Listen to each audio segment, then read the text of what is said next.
సిపెక్ survey నివేదికలో కొన్ని కులాల పేర్లను సరిచేయాలంటూ ప్రభుత్వాన్ని కోరాలని రాష్ట్ర బీసీ కమిషన్ నిర్ణయించింది.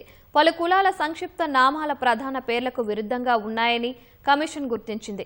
BC commission chairman G Niranjan అధ్యక్షతన సమావేశం జరిగింది. కులగణన నిపుణుల నివేదికలను విశ్లేషించేందుకు కమిషన్లోని సీనియర్ అధికారులతో కమిటీ ఏర్పాటు చేయాలని పేర్కొంది. నివేదిక వచ్చిన తరువాత కుల సర్వేపై పరిశీలనను ప్రభుత్వానికి బీసీ కమిషన్ సమర్పించనుంది. గ్రామ పంచాయతీల్లో ఎన్నికైన వార్డు సభ్యులు, సర్పంచుల వివరాల సేకరణపై పంచాయతీ రాజ్ కమిషన్తో చర్చించాలని నిర్ణయించింది. జనగణనలో భాగంగా స్వీయ గణనలో ప్రజలందరూ పాల్గొనాలని కమిషన్ చైర్మన్ నిరంజన్ కోరారు. వచ్చే ఏడాది జరగనున్న రెండో విడతలో అందరూ కుల వివరాలు నమోదు చేసుకోవాలన్నారు. రాష్ట్రంలోని 130 వెనుకబడిన తరగతుల కులాల నమోదు కోసం తీసుకున్న చర్యలను వివరించాలని, ఈ మేరకు రాష్ట్ర జనగణన డైరెక్టర్కు లేఖ రాయాలని బీసీ కమిషన్ నిర్ణయించింది.